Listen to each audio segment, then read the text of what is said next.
"You're no longer welcome here." Clara's voice cut through the noise of the Christmas gathering like a blade. For a moment, the laughter and clinking glasses behind her seemed to freeze, replaced by a silence so sharp it felt as if the air itself recoiled. I stood in the doorway of her home, the December wind knifing through my coat, staring at my only child as if I hadn't heard her right. But her eyes, cold, steady, and unblinking, told me I had. "My name is Walter Kane.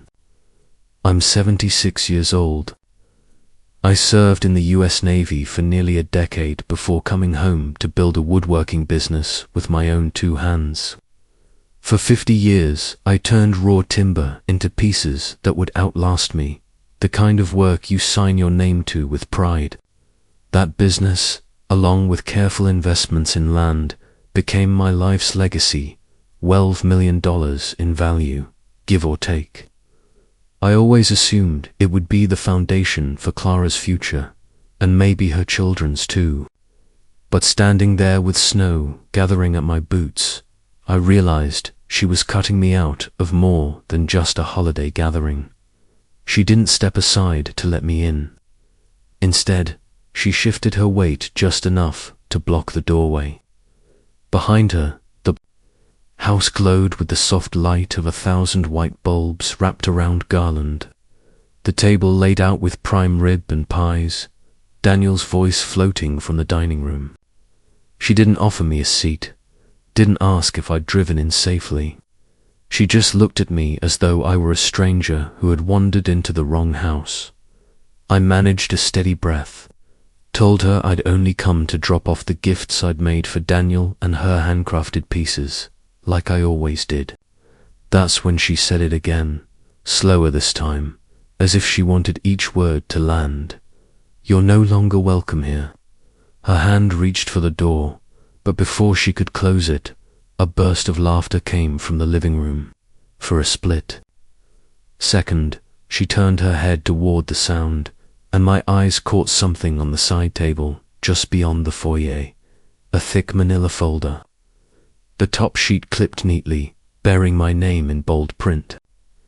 Even from where I stood, I recognized the sharp slant of the signature at the bottom, my signature. Except I had never signed that document. I didn't ask to see it, didn't confront her there.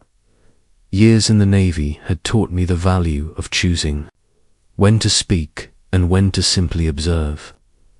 I memorized the position of the folder, the way it sat at a precise angle next to a silver-framed family photo where I was conspicuously absent.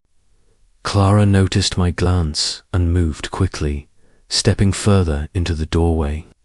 Shielding the table from view, I handed her the gifts without ceremony. She took them with a hand that didn't touch mine, her fingers curling around the boxes like she was handling something breakable but unwanted. I wished her a Merry Christmas. She didn't answer. I turned, stepping out into the bite of the Minnesota winter. The snow was falling heavier now, the kind that muffles every sound except the crunch under your boots. From the sidewalk, I could see into the living room window, Daniel leaning toward Mark, laughing at something, the two of them sharing a plate. My chair at the end of the table was gone, replaced by an extra leaf to make room for more food. I stood there longer than I should have, letting the cold sink through my coat, the smell of pine and roasting meat drifting from the chimney. Laughter inside rose again, joined by the faint notes of "Have Yourself a Merry Little Christmas" from the old stereo. It was a sound I'd always associated with warmth and belonging. Now it sounded like a door closing. As I walked to my truck, I kept my eyes on the lights strung along the roofline, blinking in perfect rhythm. I didn't need to open that folder to know it was trouble.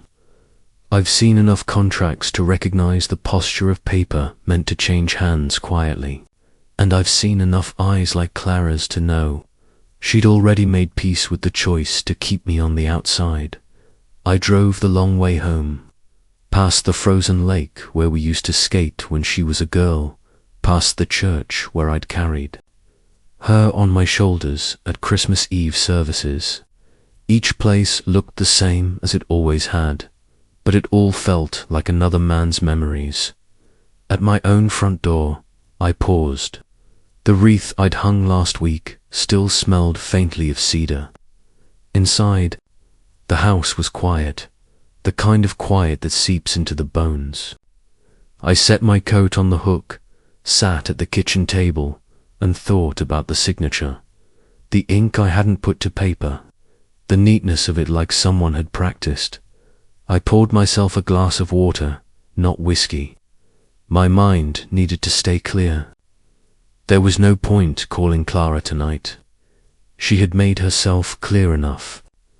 Instead, I replayed every interaction we'd had over the past year. The short phone calls, the cancelled lunches, the way Mark had started taking over certain family matters without asking. I remembered the day Clara had asked for copies of old property deeds for Daniel's future planning, her smile tight, her words to rehearsed. Some men would have stormed back their demanded answers. That's not my way. My life had taught me that the worst battles are lost before you even step onto the field. If you go in blind, no, I'd wait, I'd look, I'd listen, and I'd find out what was in that folder before anyone knew I was watching. Before I turned in for the night, I stepped into the workshop. The scent of sawdust and linseed oil wrapped around me like an old coat. On the bench sat the box I'd made for Clara's 16th birthday, back when she still lit up at the smell of fresh-cut wood. It was mahogany, lined with velvet, a place for her to keep things she cared about. I wondered if she still had it, or if it had been tucked away, forgotten like me. The snow was still falling when I switched off the light. Somewhere out there, in a house strung with lights and filled with laughter, my name was on a piece of paper I hadn't signed. And if I knew anything after 76 years, it was this: nothing gets signed without a reason, and no one tells you're not welcome without already having a plan for what comes next. The morning after Clara's words, I woke before the sun. The frost on the windows caught the first hint of daylight, the panes traced with thin veins of ice. My coffee sat untouched on the table, cooling in the same silence that had filled the house all night. I had spent hours replaying what I'd seen in her dentha, the neat stack of legal papers, my name on them, the signature that wasn't mine. I needed answers, but I wasn't about to walk back into her house and demand them. That was a fight I'd lose before it began. I thought of someone I could speak to without drawing too much attention. Pastor John Miller. He had known Clara since she was a child and had baptized Daniel when he was born. If anyone could give me some perspective, it would be him. The church sat at the corner of Maple and 3rd, its white steeple cutting into the cold morning sky. I found John in his office, the air warm with the scent of paper and old wood polish. He looked older than the last time I saw him. His once dark hair was more silver now, his shoulders slightly hunched. When I told him I needed to talk, he gestured to the chair across from his desk. "John," I began, "have you heard anything about changes to my estate?" His eyes flickered, a quick, almost invisible reaction, and he leaned back in his chair. "Walter, I'm not sure I'm the right person to speak on matters like that." "That's not what I asked," I said.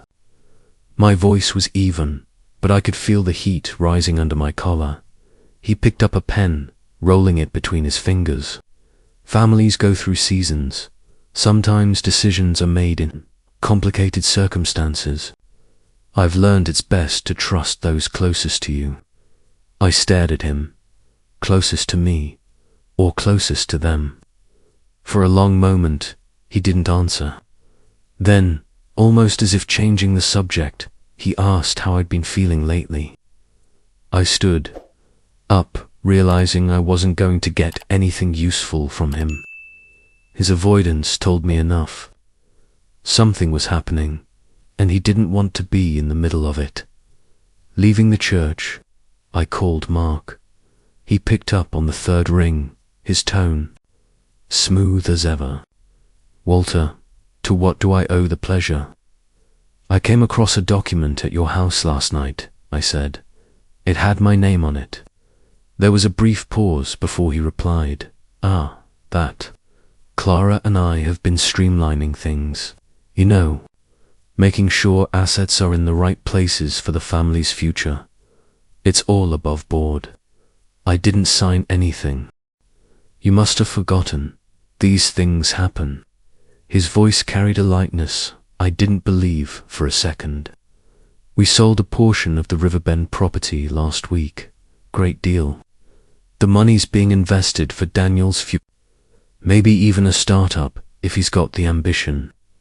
The Riverbend property, 20 acres of woodland along the Mississippi I'd bought in the 80s for less than some folks spend on a car. I'd planned to keep it untouched. A place Daniel could learn to hunt, fish, and breathe air that hadn't been through 100 filters. You sold it without asking me," I said. "I acted in the best interest of the trust. That's what fiduciary control is for. We're not just sitting on assets while inflation eats them alive. We're making them work." That word control stuck in my mind like a nail. He'd said it deliberately, as if to remind me he held the keys now.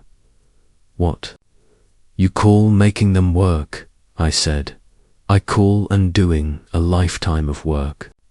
Mark chuckled softly. "Walter, the world's changed. Land doesn't mean the same thing it did 50 years ago. Daniel doesn't need a patch of trees. He needs capital, connections, opportunities. That's your opinion, not mine. It's the reality." His tone sharpened just slightly. "You've done well, but times are different now. Clara understands that. You should too." The line went quiet for a moment, and I realized I was gripping the phone so tightly my knuckles ached. "You're talking about my life's work as if it's a pile of coins to be traded. That land was meant for him to inherit whole, not carved. Up for quick cash." "Quick cash." He laughed once, low and short. "Walter, this is about positioning the family for success. You should be thanking me." I hung up before I said something I couldn't take back. Driving back through town, I thought about what Pastor John had said, rather what he hadn't said. His silence was telling. Mark's smug assurance told me the rest. Clara wasn't just complicit. She believed in this vision. To her, my years of work were a portfolio to be optimized, not a heritage to be preserved. That night, I sat in the workshop, hands resting on the worn surface of the bench. The scent of cedar hung in the air from a chest I'd been building for a neighbor. I thought of Daniel, 20 years old, eyes full of the world's noise. If Mark was telling him the same things he'd told me, then the boy might already think the Riverbend land was better off as a balance sheet entry. The next afternoon, I drove back to the church. I didn't have a sermon to hear, but I wanted to stand in that sanctuary for a while. The wooden pews I'd helped repair years ago creaked under my weight. The light streaming through the stained glass painted the floor in fractured blues and reds. John found me there. "Walter, I hope you're not angry with me for earlier." "I'm not angry," I said. "I just needed to see if you'd tell me the truth." He shifted uncomfortably. "Sometimes telling the truth does more harm than good. Or it does harm to the wrong person," I replied. He didn't answer, but his eyes flickered again. That was enough. I knew he knew more than he would say, and I knew who had made sure he kept quiet by the time I left. The sun was setting over the river, the water catching the last gold of the day. I thought about the Riverbend property again, the way the light used to fall through the trees there, the smell of pine and damp earth after a rain. To Mark, it was just acreage. To me, it was proof that a man could build something lasting with his own hands. That evening, I wrote down every property, account, and investment I still had direct control over. The list was shorter than I expected. Somewhere between the years of trust I'd placed in Clara and the signatures I'd given without a second thought. I had let the ground shift beneath me, but there were still pieces left. Pieces Mark didn't know about. Pieces I hadn't even told Clara existed. For now, I kept that to myself. If they wanted to move against me, they'd learn soon enough that I still had moves of my own.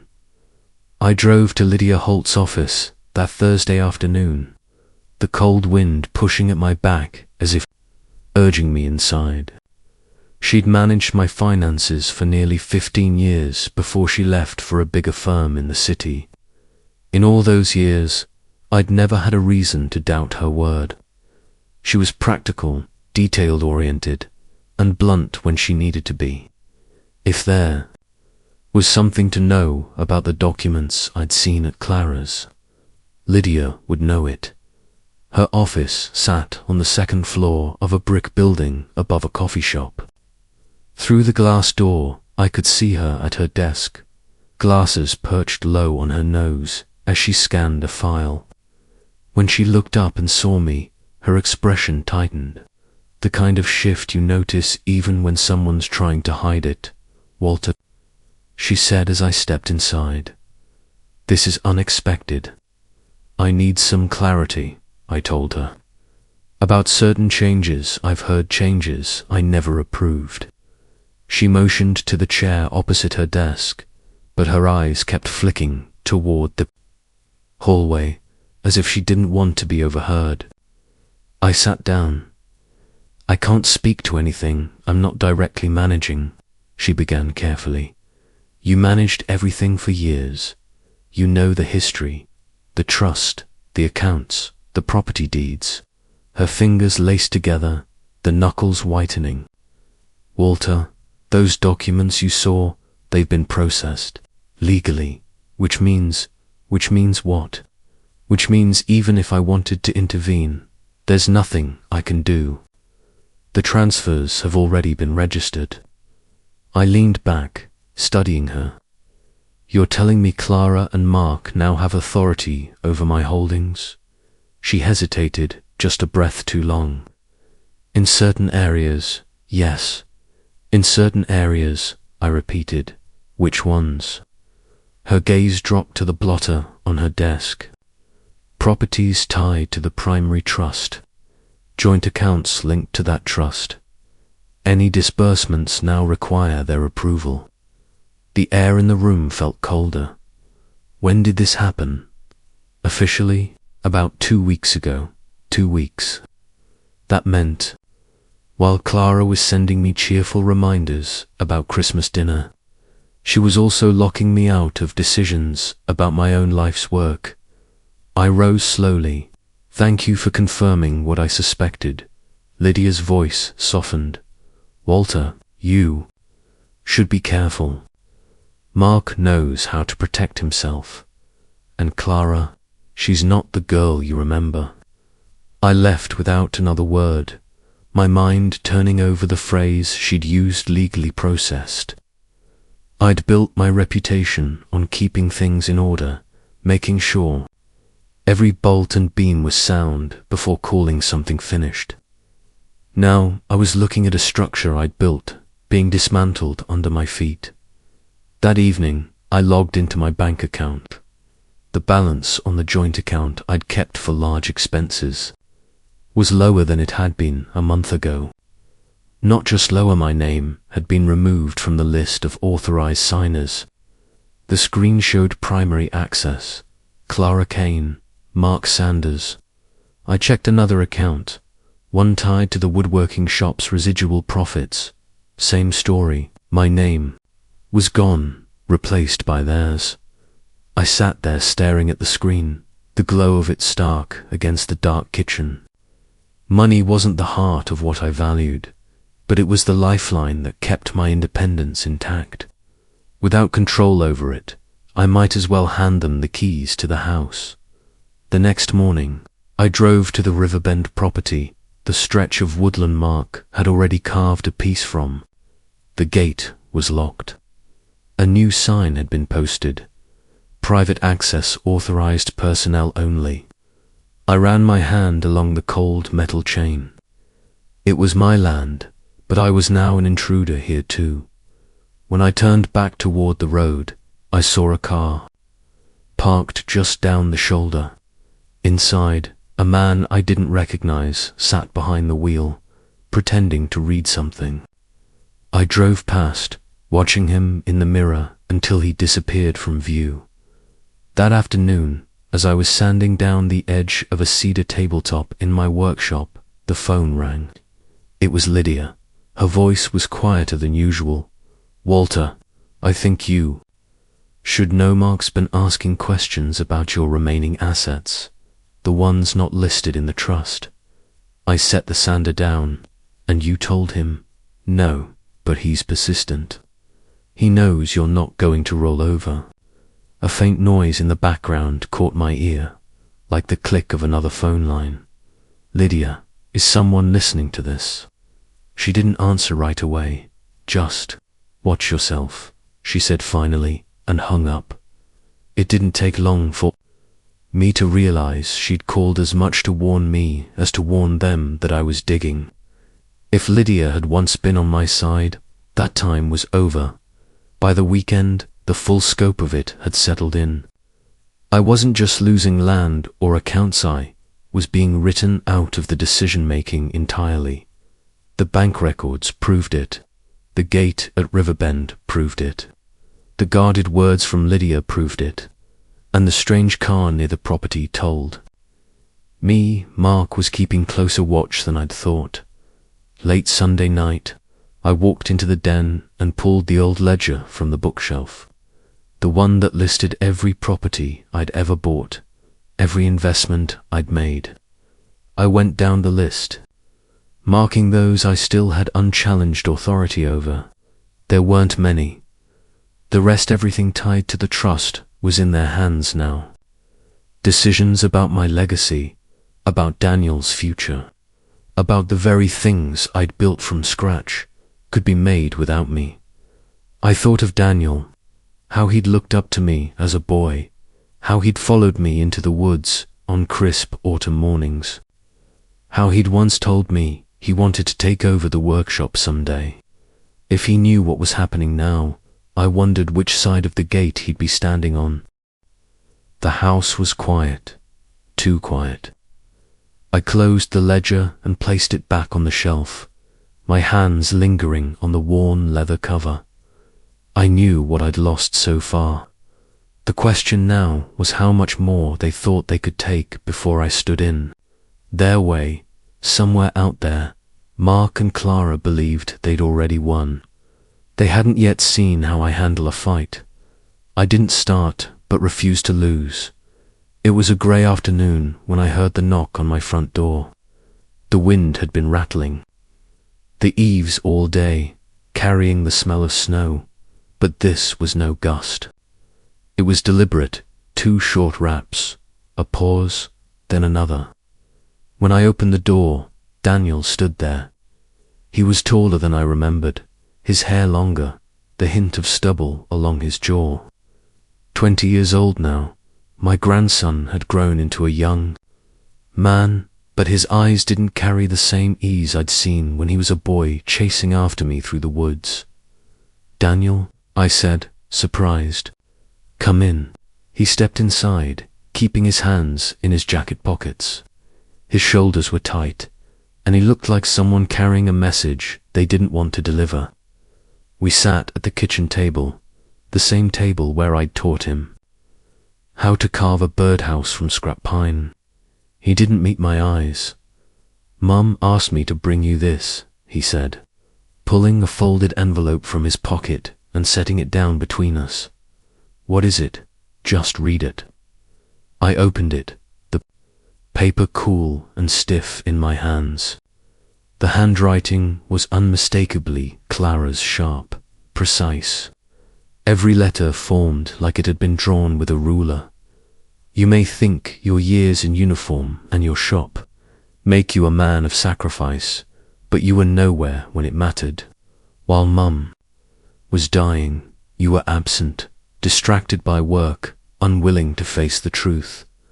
I watched her fade without you beside her. I've carried that memory every day since. Don't expect me to honor a man who couldn't be there when his wife needed him most." I let the page rest on the table. The words hit with a force I hadn't felt in years, not because they were true, but because I could see how deeply she believed them. Daniel shifted in his seat. "I didn't read it," he said quickly, though the flicker in his eyes told me he'd at least skimmed it. "She said it was between you two. Did she tell you why she wrote it?" I asked. He shrugged. "She said there are things I'm old enough to know now, that you weren't the man she thought you were." It was a strange thing, hearing my own grandson speak with that careful detachment, like a mediator rather than family. I wanted to tell him everything that I'd been at the hospital every night after the shop closed, that I'd only left when the doctors insisted she needed rest, that Clara had chosen not to see me in those last days because she couldn't bear watching her mother fade. But explanations are slippery things. People hear what they've already decided to believe. Instead, I asked, "And what do you think?" He hesitated. "I think. I don't know. You've never lied to me. But I've never seen her this sure about anything." I studied him, the slope of his shoulders, the way his fingers tapped lightly on the table. There was still a boy in there somewhere, the boy who used to sit in my workshop for hours without saying a word, just watching the shavings curl off the chisel. But there was also a man now, shaped by other hands, other voices. "I guess she told you about the other changes," I said. He frowned. "You mean the trust?" "Yeah," she said. "It's to make sure things are handled responsibly, that you've been overwhelmed lately." Overwhelmed. A neat word for stripping a man of the authority he's earned.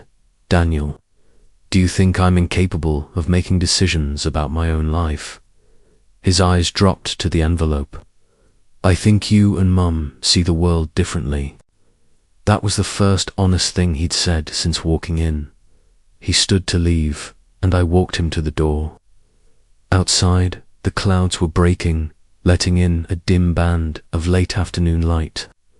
He put his hands in his pockets again, like he had. When he arrived, "I'll see you soon," he said, though there was no certainty in it. After he left, I sat back at the table and read Clara's letter again. Each sentence was a blade, not because it exposed some buried truth, but because it showed how far she'd gone to bury me under her version of the past. She'd handed that blade to Daniel, letting him decide whether to twist it, that night. I walked into the workshop and pulled a small walnut frame from a shelf. Inside was a photograph of my wife, taken during our last summer together. She was sitting on the porch, sunlight on her face, her hair pulled back the way she liked it when she worked in the garden. I remembered the smell of the lilacs that day, the way she'd laughed when I teased her about the dirt under her nails. Clara's letter ignored all of that. It rewrote those months as absence, not presence. And now Daniel had been brought into the fold of that story. I put the frame back and turned off the light.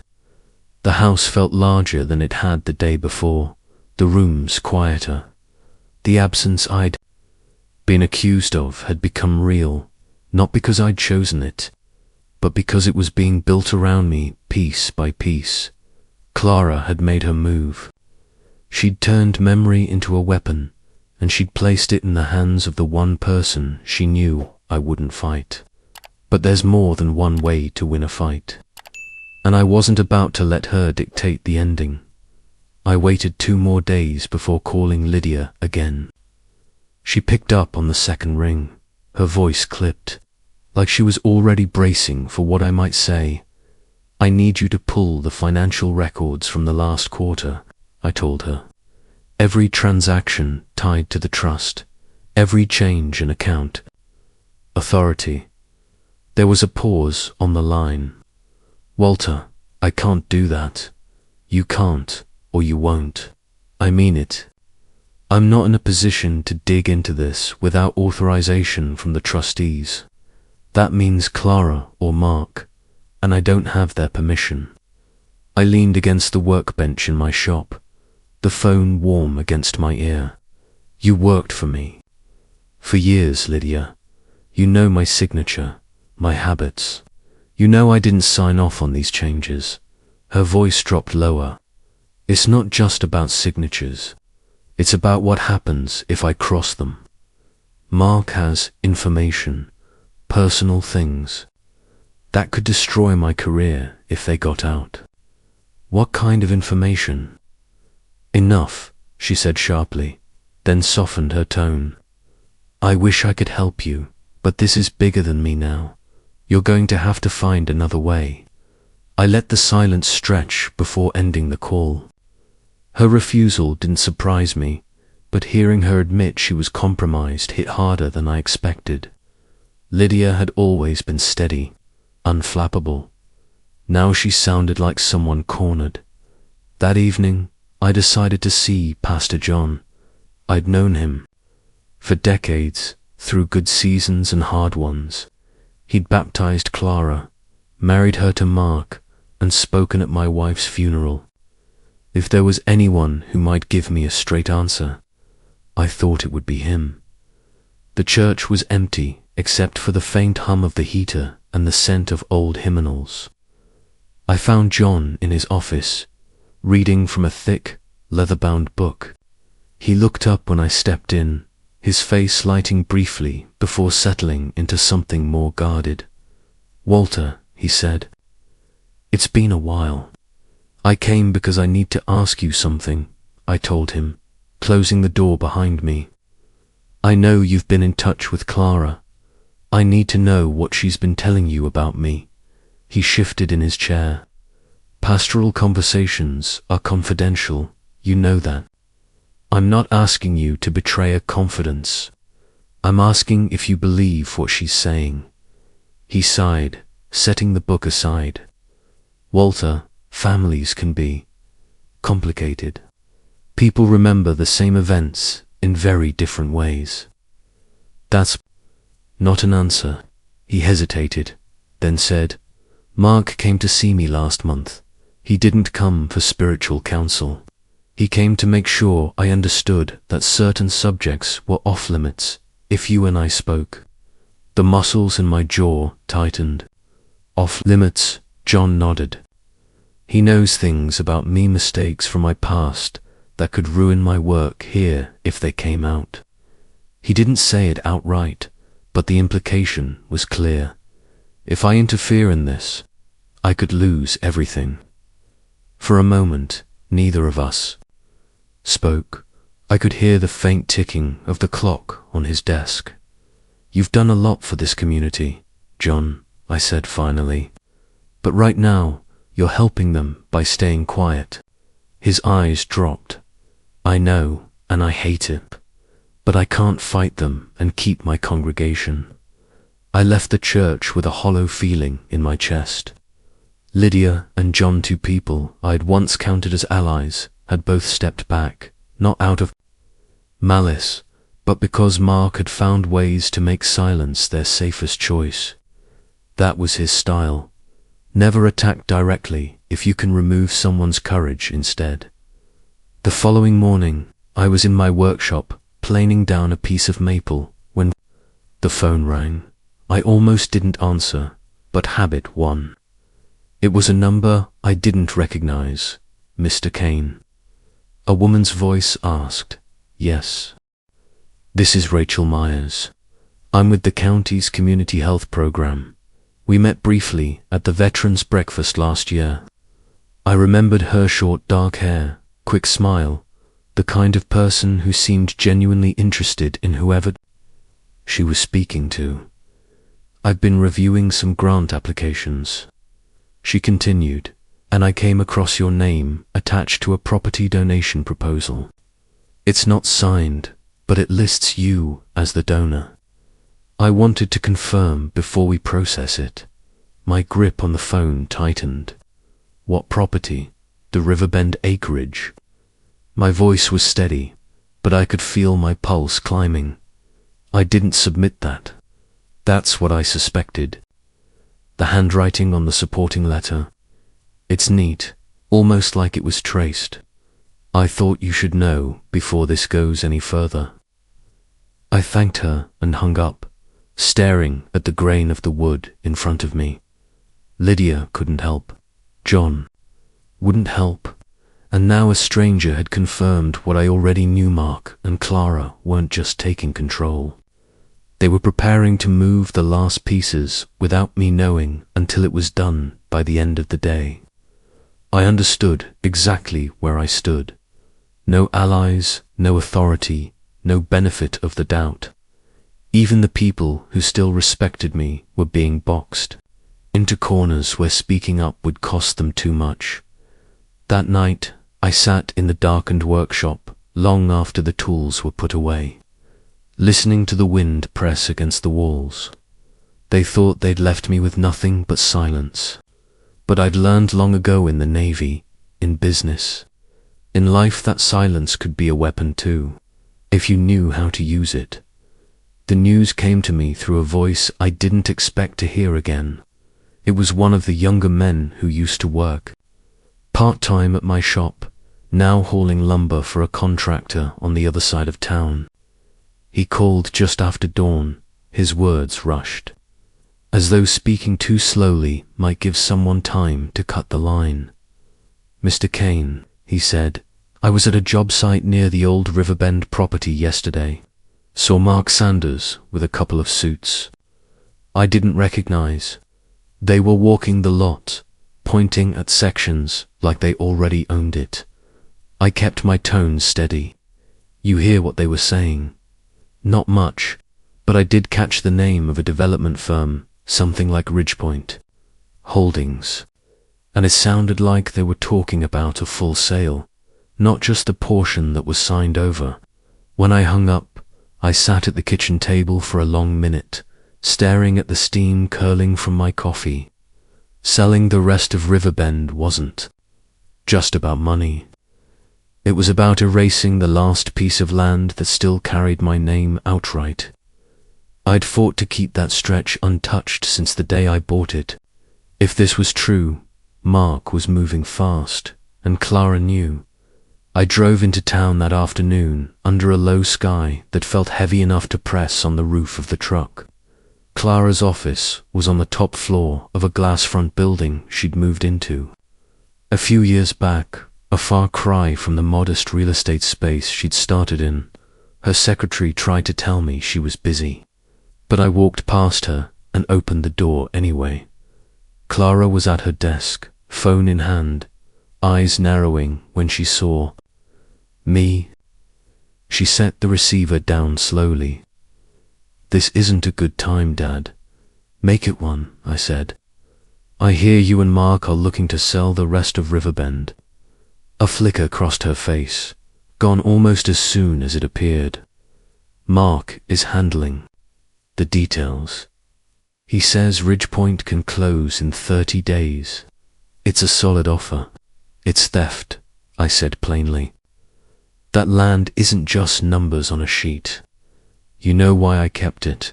You know what it means. She leaned back in her chair. What it means to you, to me, it's an underused asset that could be turned into something useful. Housing, commercial, space, jobs. For who? Ridgepoint's investors. You think they care about this town?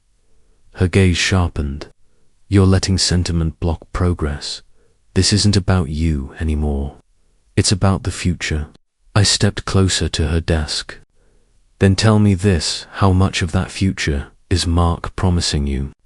She hesitated just long enough for me to see the crack in her composure. Then she smiled, but it didn't reach her eyes. Enough to make it worth my time. I saw it then, the angle Mark had played. He'd dangled a share in front of her, made her believe she'd have control once the deal went through. And what happens when the ink's dry and Ridgepoint hands your husband a check with your name nowhere on it? I asked. She didn't answer, but the way her fingers tightened on the edge of the desk told me she'd thought of it. Clara, I said, my voice lower now, you think I'm the enemy here, but Mark's the one who's building a life that doesn't need you in it. When he's done, you'll be standing in the same place you've left me in, the cold, watching through the window. Her jaw set hard. Even if you're right, I'd rather lose with him than let you win. There it was. Not logic, not strategy, pride, sharpened into something she couldn't put down without feeling smaller. I left her office without another word, the door clicking shut behind me. Outside, the air felt colder, though the wind hadn't changed. Driving back, I couldn't shake the image of her sitting there, choosing him over her own blood, knowing it might ruin her. That choice wasn't about land or money, it was about cutting me out so completely there'd be no path back at home. I stood in the attic doorway, looking at the dust that drifted in the narrow beam of light from the window. Somewhere under those boxes and old furniture was the wooden chest I hadn't touched in years. Inside it lay a folded flag and something else, something I'd put away decades ago because I never thought I'd need it again. But Clara's words had settled. Something in me, if she wanted this fight to be the hill she stood on, I'd bring it to her, not in anger, not in desperation, but in the quiet, calculated way you dismantle something from the foundation up. I pulled the attic ladder down, the hinges groaning in the stillness, and started up into the dust. They thought they were closing the book on me. They didn't know. I still had the last chapter locked away. I spent the night after seeing Clara in a chair by the workshop stove, listening to the fire settle into quiet embers. I didn't sleep. Her words, I'd rather lose with him than let you in, kept turning over in my head, heavier each time. I'd known she was willing to hurt me to get her way. I hadn't realized she was willing to hurt herself just to make sure I stayed down. The next morning I went to the attic. The ladder creaked under my weight, and the air was thick with dust and the faint smell of cedar. I had boxes up there I hadn't opened in decades-old Navy uniforms folded in plastic, crates of tools too worn for the shop but too well used to throw away. In the far corner, under a tarp stiff with age, sat the wooden chest. I made it in the first year of my marriage. Walnut boards planed smooth by hand, brass hinges polished until they caught the light. My wife had kept her letters in it, and after she passed, I stored the flag from my service inside. But the flag wasn't all I'd put there. Beneath it lay a slim envelope, the paper yellowed but the seal still intact. I carried the chest too. The workbench brushed the dust off the lid and lifted it open. The flag was just as I'd folded, it tight, precise, the blue field sharp against the white edges. I set it aside and took out the envelope. Inside were several pages of official Navy correspondence and a notarized deed transfer I'd received. After helping settle a land dispute near the base decades ago, it gave me a specific legal claim. Any sale or development on certain parcels of Riverbend required my direct, written approval. It wasn't tied to the trust, wasn't in any public record Clara or Mark would have searched, and it carried no expiration. Back then, I'd put it away thinking it was nothing more than a formality, a bit of paperwork no one would ever need. Now I saw it for what it was, lock on the one door they thought they'd already opened. I read the language twice, then again, making sure it still held weight under current law. Every clause was as clear as the day it was written. Without my signature, Ridgepoint Holdings or any other buyer couldn't take ownership. No matter what documents Clara and Mark pushed through, I spent the rest of the morning calling an old Navy buddy who'd gone into property law after retiring. I didn't tell him the whole story, just enough to get him to review the deed. He confirmed it was valid and enforceable. If they try to sell without you, it'll be tied up in court for years, he said, and that's the best case scenario for them. That afternoon, I drove out to Riverbend. The gate was still locked, but I parked on the shoulder and walked. Along the fence line, the trees were bare now, the branches rattling in the cold wind, but I could see the shape of the land the way I always had, where the deer would bed down in the pines, where the creek swelled in the spring. I thought of Daniel, years ago, running ahead of me on this same path, his breath clouding in the autumn air as he carried the lunch pail I'd packed for both of us. Mark and Clara saw acres, I saw decades, and now I had something that could stop them cold before heading home. I stopped by the county clerk's office and requested certified copies of the deed and its related records. The clerk didn't ask why I wanted them, just slid the stamped documents across the counter. I placed them in a heavy envelope, sealed it, and locked it in the small safe in my shop. The combination had been the same for 40 years, known only to me.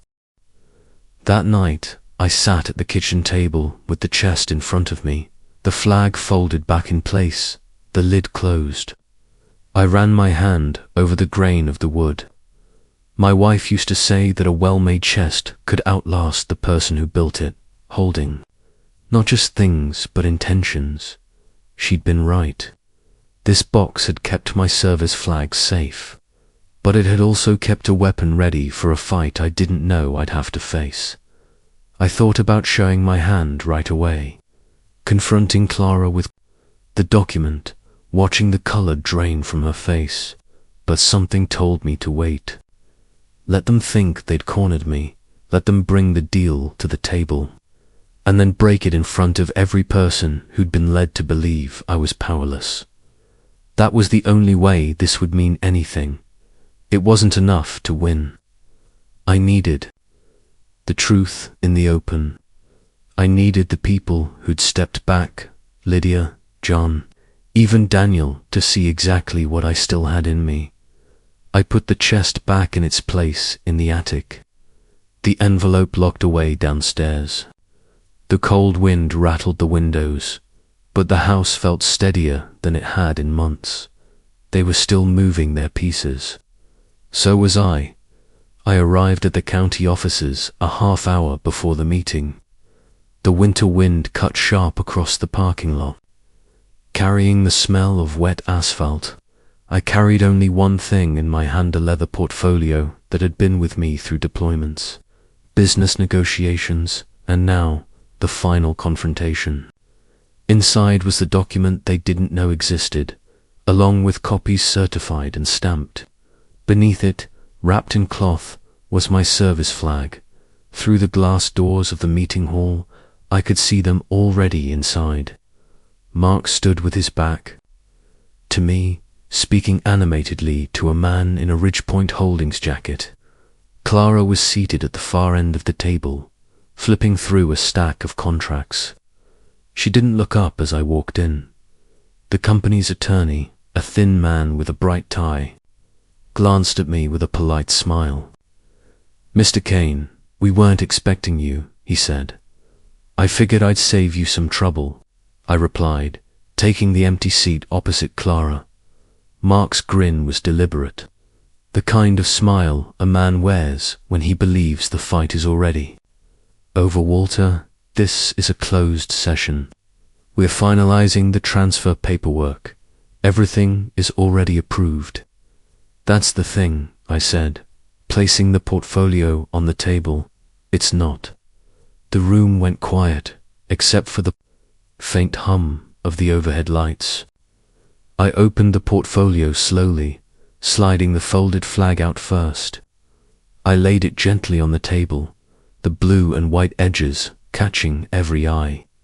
Then I set the envelope beside it and pushed it toward the attorney. "What is this?"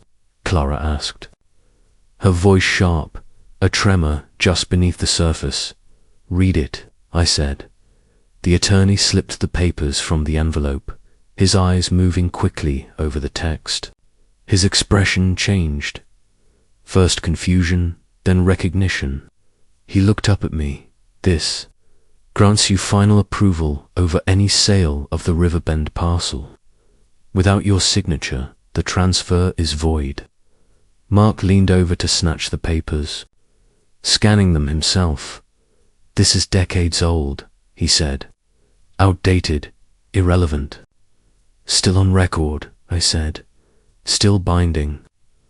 I had it verified yesterday. Clara finally met my eyes. There was no warmth there, only calculation. "You waited until now to bring this forward." "I wanted an audience," I said, gesturing to the attorney, the buyer, and the county representative now standing at the doorway.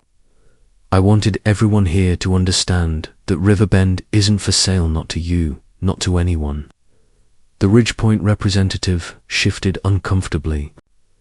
"If this is valid, we can't proceed without resolving it," he said to Mark. "It's valid," I confirmed, "and it's not going to be resolved in your favor." Mark's composure cracked for the first time. "You're doing this too. Spite Clara," he said. "I'm doing this because some things aren't meant to be traded away," I replied. I pulled the flag closer to me, running a hand over the fabric. "This land was part of my life long before either of you decided. It was a bank account." The attorney closed his folder, signaling to the buyer, "We're done here. Any further attempt to transfer without his consent will be blocked. You'll be hearing from our legal team if you push it." I stood, tucking the flag back under my arm. The papers went back into the envelope, sealed tight. As I turned toward the door, I caught a glimpse of Pastor John in the hallway, watching through the glass. He didn't say anything, but I could see the relief in his eyes.